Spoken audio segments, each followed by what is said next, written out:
Scary gaming এর চ্যানেলে সবকিছু স্বাভাবিকভাবে চলছিল।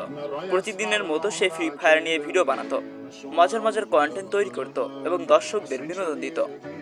কিন্তু এক সময় সেই গেমের কিছু সন্দেহজনক প্লেয়ার এবং হ্যাকারদের নিয়ে ভিডিও তৈরি করা শুরু করে। তার ভিডিওগুলোতে দেখানো হতো কিভাবে কিছু অসাধু প্লেয়ার অবৈধ সফটওয়্যার ব্যবহার করে অন্যদের ক্ষতি করছে। শুরুর দিকে বিষয়টি দর্শকদের কাছে বেশ জনপ্রিয় হয়ে ওঠে। ভিডিওগুলো দ্রুত ভাইরাল হতে থাকে এবং অনেকেই তার সাহসের প্রশংসা করতে শুরু করে। তবে কিছুদিন পর থেকে অদ্ভুত কিছু ঘটনা ঘটতে থাকে। স্ক্যারি গেমিং লক্ষ্য করে তার ভিডিওর কমেন্ট সেকশনে অচেনা কিছু অ্যাকাউন্ট বারবার তাকে সতর্ক করছে।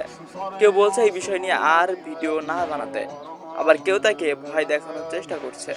প্রথমে সে এসব কথাকে গুরুত্ব দেয়নি, বরং আরো বেশি উৎসাহ নিয়ে হ্যাকারদের নিয়ে কন্টেন্ট তৈরি করতে থাকে।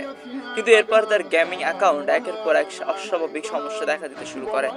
কখনো লগ ইন করতে সমস্যা হচ্ছিল, আবার কখনো এমন নোটিফিকেশন আসছিল যা সে আগে কখনো দেখেনি। তখন সে বুঝতে পারে বিষয়টি সাধারণ কোনো ঘটনা নয়। ধীরে ধীরে পরিস্থিতি আরো জটিল হয়ে ওঠে। তার কিছু ব্যক্তিগত তথ্য ফাঁস হয়ে গেছে এমন গুজব চারদিকে ছড়িয়ে পড়ে। যদিও সেই তথ্যগুলো সত্য পুরোপুরি প্রমাণিত হয়নি, তবু ঘটনাটি নিয়ে দর্শকদের মধ্যে ব্যাপক আলোচনা শুরু হয়।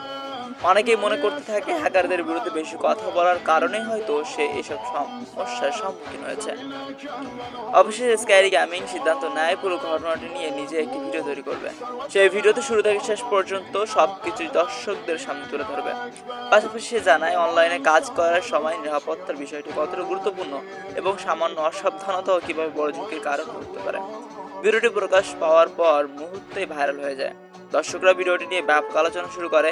কেউ তাকে সমর্থন জানায়, আবার কেউ পুরো ঘটনাটিকে রহস্যে ঘেরা বলে মন্তব্য করে। মাত্র কয়েকদিনের মধ্যে ভিডিওটি হাজার হাজার ভিউ অর্জন করে এবং পুরো গেমিং কমিউনিটিতে আলোচনার কেন্দ্রবিন্দু। সবশেষে স্ক্যারি গেমিং তার দর্শকদের উদ্দেশ্যে একটি গুরুত্বপূর্ণ বার্তা দেয়। অনলাইনে যাই করা হোক না কেন, নিজের নিরাপত্তাকে কখনোই হালকাভাবে নেওয়া উচিত নয়। কারণ ইন্টারনেট জগতে ছোট একটি ভুলও কখনো কখনো বড় সমস্যার কারণ হয়ে দাঁড়াতে পারে। আর ঠিক এই কারণেই পুরো ঘটনাটি নিয়ে সে ভিডিও তৈরি করে তার দর্শকদের সতর্ক করতে চেয়েছিল।